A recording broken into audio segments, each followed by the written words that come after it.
Welcome to the Business Reboot Toolkit, a mini-series to give dental practice owners ideas on how to effectively help their talents to grow their business in the current climate.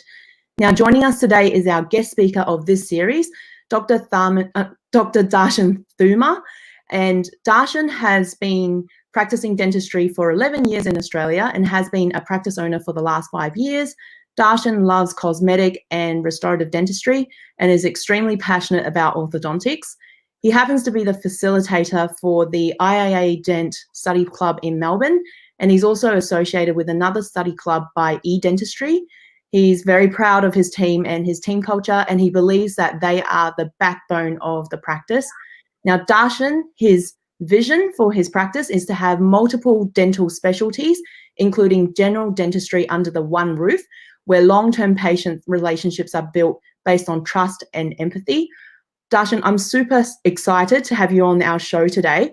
I think, there are many practical discussions that will benefit our audience today from, everything. And as you know, you and I have known each other for quite a number of years now.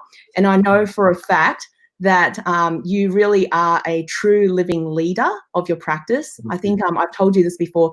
I had a friend who happens to be a dentist, and she visited your practice, this one time, and she said, as soon as she walked in, she just knew that everyone working there was in harmony. Everyone loved working there. She just got this really positive vibe. And, I've visited your practice before as well, and absolutely that's, I completely agree. So thank you so much for being on this live today. And I think, we're going to get a lot out of this. Thank you, Becky. I hope so too. And as you said, it's a journey, right? And we both have been on kind of similar journey. And I always admire you, the work you do, especially with this group, and also with your team and your practice. So yeah, I really look up to you too, actually. Oh no, that's great. Yeah, no, I think we're all here to learn from each other. So it's definitely really, really good there. All right. Well, Darshan, before we jump into any of the core discussions, I just want you to give us a brief rundown of, the structure of your practice and team, because I know it's a little bit unique, and maybe even a little bit about, your journey of how you became a dental practice owner. Yeah, so I have worked in private practices and public hospitals before after qualifying here. And then I was offered a job by one of my mentors. And then I moved to Melbourne again and worked for her for 4 years. And then I bought the practice. So, and it's been like 5 years. It's actually on 1st of July, the day before yesterday. It's been 5 years now. Oh, congratulations. Happy birthday. Thank you. Yeah. And it's been quite a journey actually. But for me, I think it was a really, really good situation that I was able to buy the practice where I was working for almost 4 years, because it was just such an easy transition, and like I knew the patients, staff, and pretty much everyone. And just like 1st of July 2015, I just rocked up as an owner instead of an associate. So pretty much nothing changed, like apart from things on paper, you know what I mean? And I think for me, the way the practice was already really well established, and good systems and all that. But then on top of that, there were a lot of things I wanted to change and improve. But I had to make sure that first I get the trust of everyone, and then I build this position as a leader. Otherwise, I come to the practice and just start changing things right and left. It's not going to be received well, even though I knew my staff for a long time. So I just had to do little changes very frequently. And then since then, we have grown quite a lot. It was a two-chair practice when I bought it. And then just in 6 months' time, there was a new opportunity in the next building, which was double the size. And I decided to move. I didn't have any numbers that how the business is going, if I'm going to be able to afford it or not, but I just took the risk. I mean, I did do my numbers, of course, but it was a big move. It was a big decision for me. So in 6 months' time, I moved to the next building with a bigger location and converted 2 chairs into 4 chairs. And since then, the location is much better, and the growth has been amazing since then. And now, after 5 years, we have another dream to move into a bigger practice of our own. So hopefully that should happen very soon too.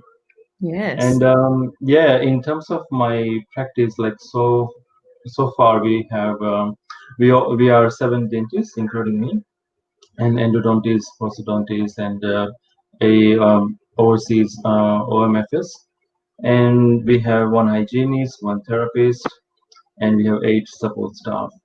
So it's been quite a team actually in terms of their the profession, but also and specialties, but also in terms of age group. Like we have 22 to 62-year-olds in our staff, and we have almost 11 countries, 11 different backgrounds. Wow. Yeah, so I I'm bet. really proud.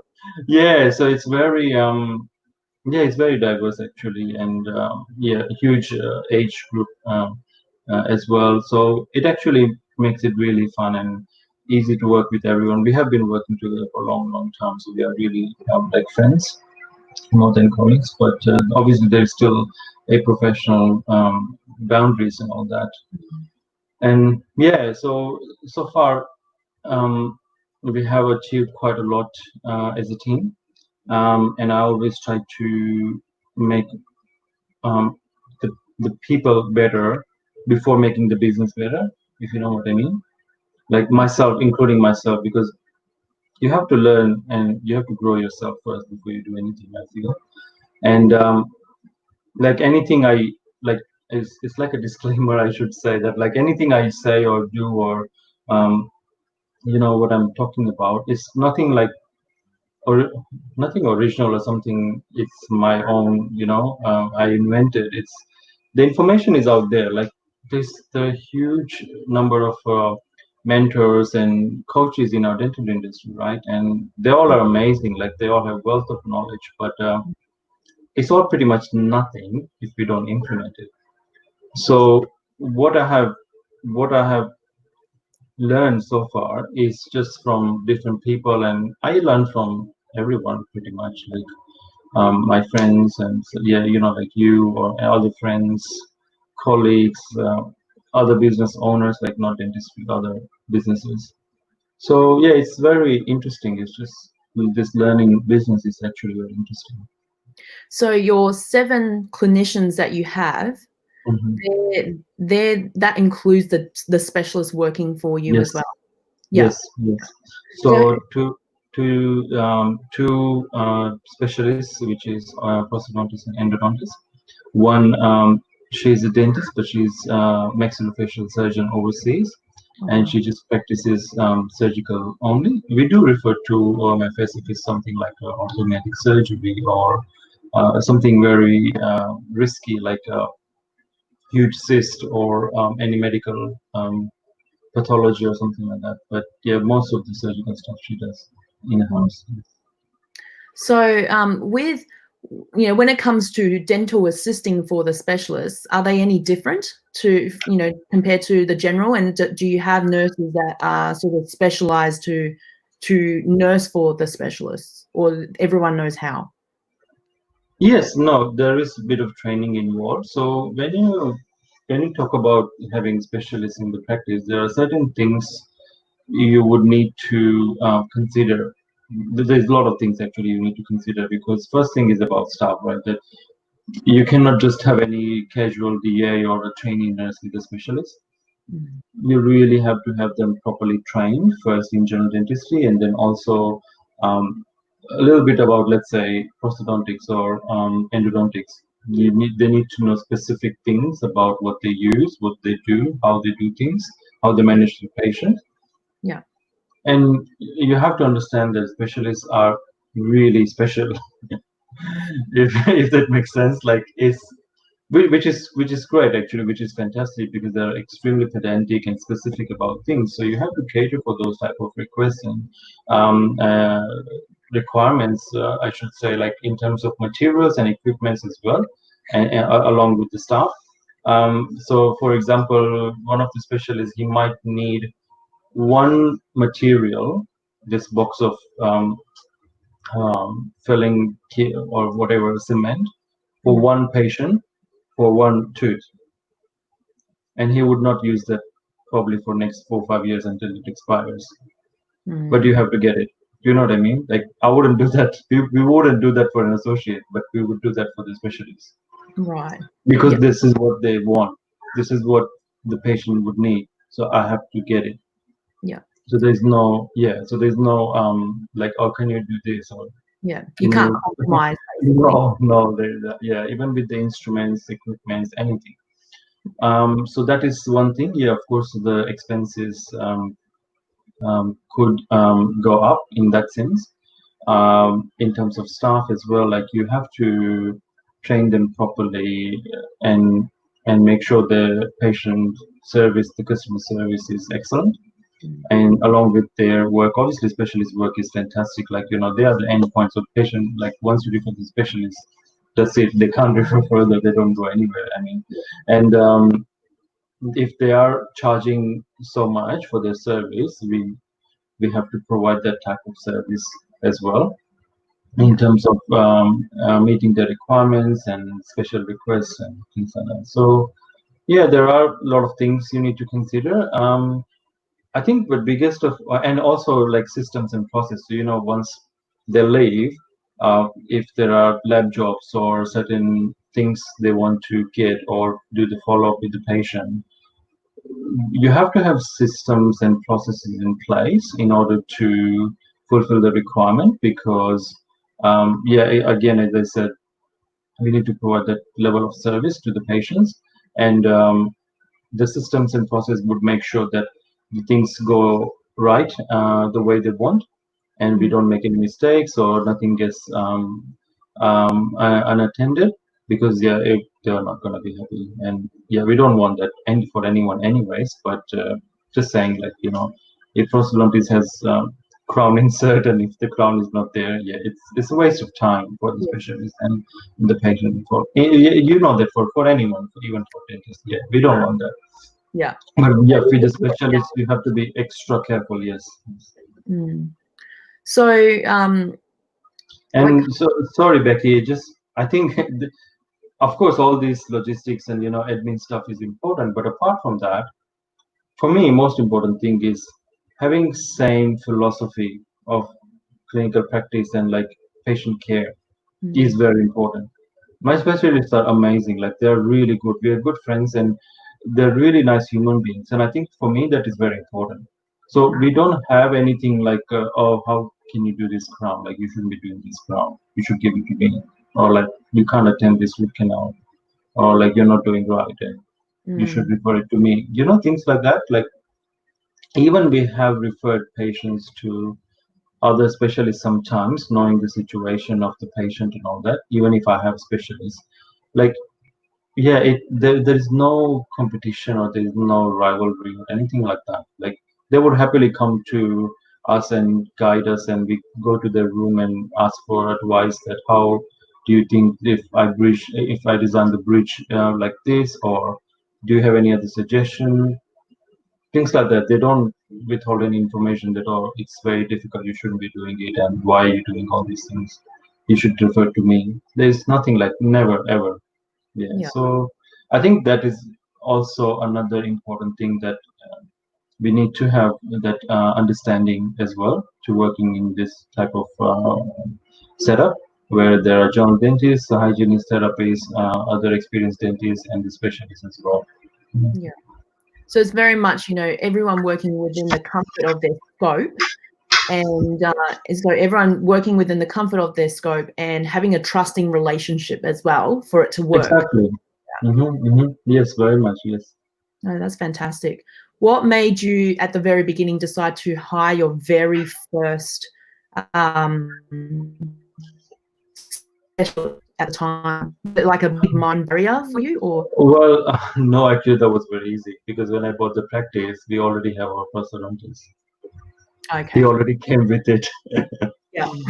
So, but when I bought the practice, like, I never had any dreams or any plan to have multiple practices from day one. Like, I never had any plans like that. I always wanted one big practice, And the idea grew slowly into that, why can't I have all the specialties? Because we were referring so many things. Like we do a lot of ortho in our practice, right, as general dentists, but we still refer a lot of ortho as well, like surgical ortho or something really complex or difficult, or patient just want to see orthodontists, we just happily refer them to orthodontists.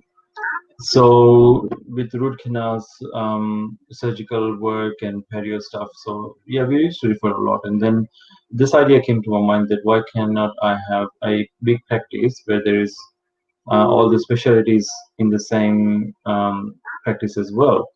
Yeah. So that's how I came up with my vision, that I want to provide everything under one roof. And since then, I've been working just towards that goal. And my team knows as well. Everyone knows what the vision is. Yeah. And they work. We work towards that. That's fantastic. Yeah. So, with so many parts to maneuver within your practice, how do you find the time and motivation to keep motivated? Because I know you're busy. You've got 2 young kids. You obviously have your own family. You've got this practice to run. How do you juggle all the parts to make it all fit in together for you? Well, I think time management is the most important, I guess. And time is like money, isn't it? Like you have to spend really wisely if you have less. So I was really struggling a lot before, because like I remember I was telling Kinasha that I'm king of procrastination. I used to procrastinate a lot. Like it was actually debilitating. Like it was really really like burdensome for me. So I learned few techniques, and my friend suggested this book, Eat That Frog. You must have heard of that. And I actually, when I read it, like I related that to that book a lot, and then few things I found from that was really helpful. And I had done a lot of personal development as well in the past, as like it's as I was saying before, that I need to work on myself first before I change anything. And from that as well, like it's very interesting actually, because I think everyone can relate to this. Like when we go to courses, just dental or non-dental, any courses, right? And we go away from family and away from our practice, not producing anything, and spend the money to go away, stay, and spend the whole day in CPD. But then if we come back and then the information is there, but we don't implement it, we don't apply it. Yeah. It's really waste of everything. It's really waste of time, waste of money, waste of like my family would rather have me there. I should be there actually, and then I would feel guilty actually of doing all that. And then I realized like this is the least I can do, is to just apply this what I've learned. So then at least it's not win. It's not like lose situation, because like I'm wasting money, I'm wasting time, and I'm not even with my family and my practice. So what's the point? So then I started actually applying things slowly, and that actually worked well, because at some stage, like once you start applying things, I always go like little by little in small steps. Then that gives you actually the momentum and motivation as well. So when I start applying things and I get result, it actually motivates me to go further and do even more. And then I slowly pick up the momentum, and then start implementing things like systems and changing things around and in my place. The procrastination is still there, I guess I should say, but it's work in progress. But it's much better. Huge improvement. Yeah, I think that was the biggest change I had to make, and it's always difficult, but you once you get the results, it will go away. Yeah, the pain goes away. Yeah. Yeah. Yeah. Oh, absolutely. I think, I think a lot of people would identify with that the procrastination is definitely can be a bit of a problem. I'm definitely guilty of it myself as well. Having gone to courses, you come back with all Yes. note, and half the time either you don't even know where you put it, and then you're just like, okay, what did I learn? You have to go back and look for your notes and go through that, or it just gets completely wasted, down the Yes. drain. Waste of money, waste of time. Yeah. Yes, So, exactly. And so your yeah, secret is to do it slow, one step at a time, basically, small bite-sized chunks, and you just Yes, keep doing it. that's one of the technique I use. The other one is 80-20 rule is very popular. Like most important task is taking up 80% of your burden, right? So once you do that, you will be much relieved. So that's the biggest frog, right? The biggest ugliest frog. So once you eat that, everything else would be really easy. And that's when you have to really push yourself. And sometimes, like I found another trick that if there's a biggest task sitting on my desk and I'm procrastinating and it's holding me to do anything else, if I don't have time or courage or energy to do it, I'll just delegate. Okay. Or um, I will actually do like a very small step, as I said, like just open up the Word document and just write the title. That's it. And then I close it. So it's just like one little step. Yeah, no, seriously. Yeah. I Yeah. will do that actually. So it's there. And then Yeah. I know that I need to finish it. And being so pedantic and perfectionist, you don't want to leave any task undone or like incomplete. So it makes you go back and finish the task very soon, and you will find it. I find like once I start, like I have intention to only start, not actually finish. But when I start, I pretty much end up finishing it. That's I great. just did that last night. I had to write a really long email, and then I said, okay, I'll just start, and then I pretty much ended up finishing the whole email, and that's it. It's Yeah. done. Yeah. No, that's good. So yeah, How do you determine, like who you're going to delegate the task to? What's your process there when you're selecting, who's going to be most suitable?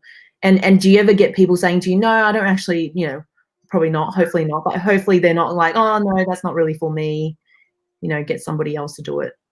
yes, delegation is very important. Like I always find like right people to delegate to, and I know my staff's strength and talents and their weaknesses as well. So I always delegate, keeping that in my mind. So if I have a task where I know that this person is best for this task, and once I communicate with that person might say that, oh, I don't know how to do it, and I'm not sure I'm the right person. But if I know that she has got this talent or she's got this ability to do it, all I have to do is just give that confidence that she can do it. I give all the tools, I give all the information, I give all the resources, and then just keep checking very frequently. Because if the person is not confident and you don't check, they feel like they're not doing the right thing and they lose confidence even more. So once I delegate the task, I keep checking that how far you are, and let me know if you need any help at any stage, and just run with me like how much work you've done so far and where you are at the moment. So just keep checking in properly. So yeah, selecting the right person is very important first, and selecting right task obviously as well. If you have most of the information, it's better you do everything. But then again, the person but the person has to feel empowered as well, and should have that freedom. I feel a lot of the times like, well, I had this problem that I felt like I can do the best thing and no one can do as good as me. And I think that had to change because that was actually holding me back. And then I started delegating it, and I realized that, oh, actually, people can do even better than me. So I'm like, oh, that's great, amazing. So then I start delegating a lot, and like I think at this point it's actually getting really bad because I pretty much delegate every single thing.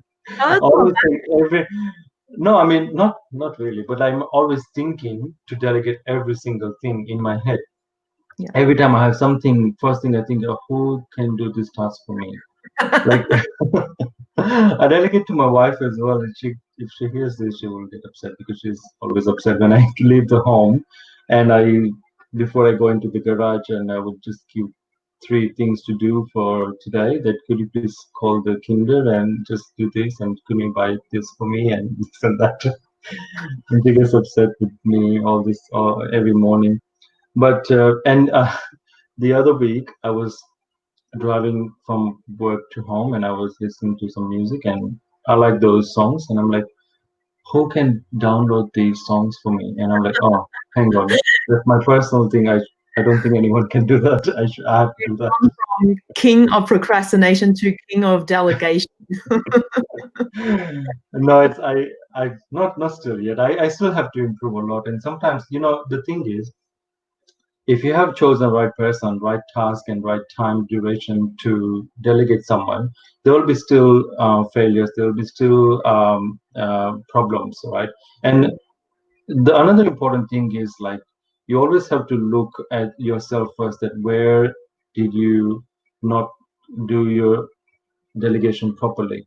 So, like, I think in Bollywood there is like this dialogue that it says, like, when you point finger at someone, you always have three fingers pointing at you. So I always think about myself that if a staff member didn't do the job properly, I always think first that, okay, did I give all the instructions correct? Did I give her enough confidence to do the task? Did I give her authority and accountability to do this task? Did she have enough time to do this? If I have done everything right, and if I have given everything what I could, then it's the person that, okay, now it's her who I have to find out where did she go wrong, and what did she not do correctly or not follow the instructions. Because, yeah, mostly it's us, mostly it's me, that if I in hurry I must have not given this instruction, or I must not have advised this pitfall to look for, so yeah, you always have to explore yourself first, that where did you go wrong, like in general, anything, like if a staff member leaves, or if a patient gets upset, or a treatment doesn't go well.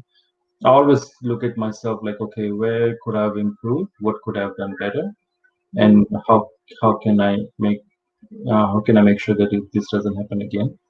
And that always gives me answers, and that always gives me, like, insight into how things can be improved or changed.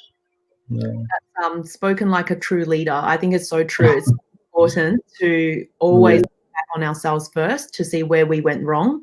A bit like parenting sometimes, isn't it? Like if you're 40, it could be something to do with how we're rearing them. So Yes, definitely, yeah. Oh my God, parenting teaches you so much.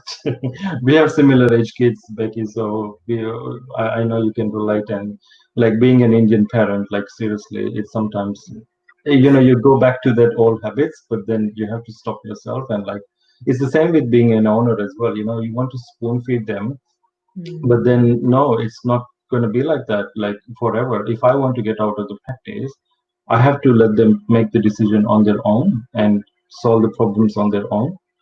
I mean, every time I think, like, what's the worst thing is going to happen? That's it. Yeah. So, and also sometimes, the things when you delegate them, the staff actually should be actually loving what they do, because all my staff, they actually really really love what they do. So there's another important thing, that when you delegate things, like if they're really into it or not, if they're really engaged or not, that's another important thing to notice, to make sure. I have created this, like, a delegation sheet. It's just very simple, like, it says what, when, why, how, and then signature at the bottom, who is delegating and who is delegating to. So it's very simple sheet, but it helps a lot to just break down everything about the task delegation. That's a hot tip.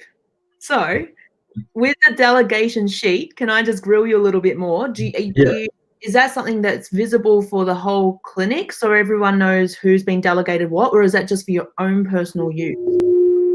Oh, no. It's for, like, if I'm delegating a task to one of the staff, that, okay, we're gonna have to switch to NBN now. So that's the task, to contact the phone supplier to send the application, get the quote, and just compare. Let me see the quotes, and then once we compare and finalize, then contact them to start the process and the application. And yeah, so just that. So that's the task, right? So about the whole switching over to MBN. Yeah. And then you just write down what is the task, who is in charge of, who is accountable for, who can take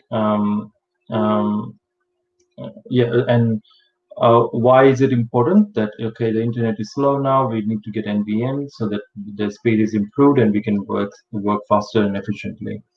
And then when, so by when it should be done. And then at the bottom there are a lot of pitfalls to look for. And then initials, my initials, and the person's initial once the task is finished. Yeah. Okay. Yeah, it's very simple. I can send you that. Yeah. It's for yourself to look at. It's not for the whole practice. It's not for the whole practice, no. If I delegate a task to my nurse, then I will give that to her. So it's just one-on-one type of thing. Yeah. That's fair. Cool. Can I just go backtrack a little bit? You Sure. were saying, you know the strengths of your staff members, and that's how you know who to delegate to and all that sort of stuff. How do you know their strengths? What are some things that you've done with your team to know what their strengths are? Yeah, so I have done some like this profiling and all that with them, but then again, you would know, right? Like I have a receptionist who loves marketing and social media and all that. So she's in charge of social media. She does everything. I've given her that list that okay, I want this, and you can use this, and we have made a one-page marketing plan. From January to December, all the festivals, all the days, occasions, and all that. What are we gonna do? So she knows exactly when it's approaching. What are we gonna do in terms of marketing? Yeah. And she loves that. So she does that happily. Like even she's at home getting bored, and she'll start working on some marketing ideas. So it's just utilizing their strength and their interest and their passion. The other one is very good in numbers, so I just give her all the admin stuff, the reports, debtors, list, all my recall list and things like that. My senior nurse, who is like really like OCD person, and she wants everything perfect and big in like cleaning and organizing. So she's in charge of my stocks, supplies, and ordering and everything. She checks everything, all the drawers, make sure the expiry date is correct, and I mean not expired, and everything is in enough supply, enough numbers, and orders everything in systematically. And yeah, so and she loves that. She really likes that. So that's her strength. So more of it's like more of communication than anything else. Like really, like personality test might not give you all these things, but it's just like talking and just because when you know the staff for a while, you know their strength, you know what they like and dislike. Yeah. So it sounds like you don't delegate. You don't have someone come onto the team and then be like, right, this person is going to be in charge of ordering day one. It's more so you've sort of observed them for a little while, make sure that they are suitable before you give them that task. Yes, that's right. Yeah. Okay. No, yeah, it's a slow transition. Yeah. And if I know that okay, this person is good in lab work, and I just communicate that I'm thinking like if you are into this or not, and I gauge the interest, and then I start giving small tasks like I have this patient coming up and I need a special tray. Do you mind trying this? And I will show you. Or like I had a dental technician who used to do all the work in the practice. So yeah, she got training from her as well, and yeah, and then she started making it, and then could you please try this retainer and show me once it's done, and I can give you some tips, and yeah, just slowly one by one, and then now she's in charge of all the lab jobs, so she does everything. Perfect. Yeah. So how do your staff find time to do this? Because if you schedule are quite back, do they just somehow find time, or do you normally allocate them time, or it depends on what happens? Yes, I do allocate time, and I was just instructed them about this. Like they always try to do things in between patients as well. Like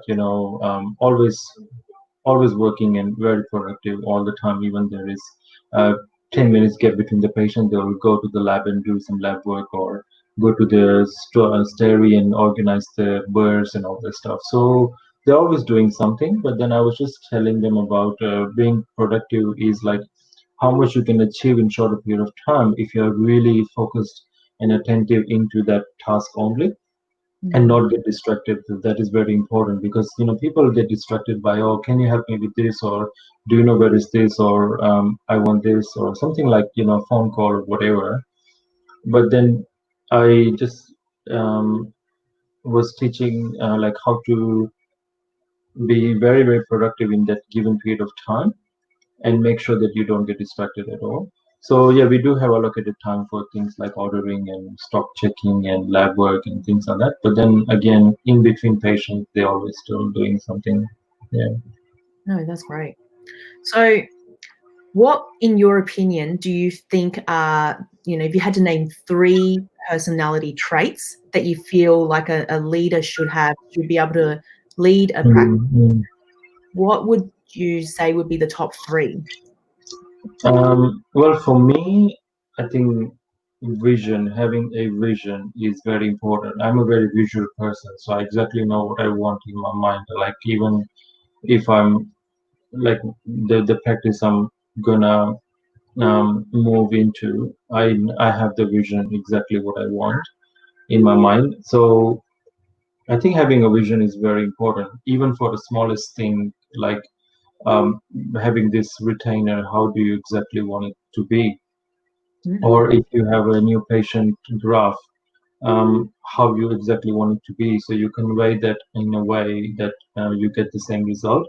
And for me, like I was like so pedantic and perfectionist about, like, I have to have these things in this particular way, and I will wait for the right moment, for that perfect time and perfect opportunity, which will never come. And then I would be left with nothing. And like so many times I have lost so many marketing ideas because of that. And now I just implement straight away, even if it's not perfect. I just implement straight away, because what's the worst thing is going to happen? And with my vision, like anything, like if I have to do something, if someone can do the same task 80% as good as me, I will just delegate. And that has been my rule, again, 80/20. That anything, like even dentistry, if I'm getting busy, and if someone can do as good as me for like 80% as good as me, then I will just delegate. And yeah, so that vision you have to transfer as well to that task, that how you like it to be. The second one would be like loving what you do, because I personally believe, like, what I do is I really, really I'm passionate about, like orthodontics or business of dentistry. Like I was actually very scared of the like business side of dentistry, because I didn't have knowledge, or I didn't have any information. But once I started getting into it, and I actually love it now. And same with the staff as well. Like I was saying, staff who are into what they're doing and they really love doing it, you will get amazing result from that. So I always keep that in my mind. Even in my interviews, I always go deeper into that what they actually like to do, like what are their goals and vision. And the third and most important, I would, personally, what I feel to be a successful dental practice owner is to take action. Really, like that's the biggest. If you ask me, like I would have said 3 traits: take action, and take action. Because without that, it's nothing. Seriously. And I've noticed it myself. Like I suffered a lot because of not taking action. I'm not even talking about taking risk, though. Taking risk is a whole different thing. This is just simply taking action. So one simple thing anyone can do is, I'm sure every one of us, we have done a lot of CPD, clinical or non-clinical personal development. Just go back to your notes. You must have got some notes or PDFs and things like that. Just go back to that. It's free. You can go back to that. It's free. You don't have to pay for that. You have already paid for that. And just go through that. Find out at least 3 things what you can do this week, and just implement it. Just do it. And I'm sure that will give you this energy and this drive and motivation to do further, to do more. I'm sure I have experienced this. And like in my desk here, like I have a pile of stuff from 4 years ago, and I regularly actually go through them and tick what I have done or not. It's crazy, I know, but that's a bit weird. That's gold there. It's gold because it's stuff that we've all spent money on and we haven't implemented, isn't it? Yeah. So I think just taking action is the most important of all, I think. Yes. Excellent. Thank you so much for today. That's been really insightful. I hope the audience got out of it as well. I'm sure they have. It's been really good. And I think it's really good to, discuss some of the more practical side of things as well, in terms of, how you've implemented and all that sort of stuff. So that's fantastic. Thank you very much, Becky. And you're very kind, very good friend as well. And I think your business as a leader, you have done an amazing job as well. So keep up the good work, and also with these webinars, like it's been very insightful, getting all the speakers on and putting all this time and effort to educate us. So that's very nice of you. Thank you very much. No, thank you. How would people find you, Darshan, if they want to talk to you about any of the stuff that you're talking about? Do you have an email address or something? Yes, you can just contact me on Facebook. Actually, that's fine. And yeah, just message me on Facebook. That would be good. Yeah. Sounds great. All right, that's all then for today. I hope everyone got something out of it. Until next time. Thank you. Thanks, everyone. Thanks, Becky. Bye.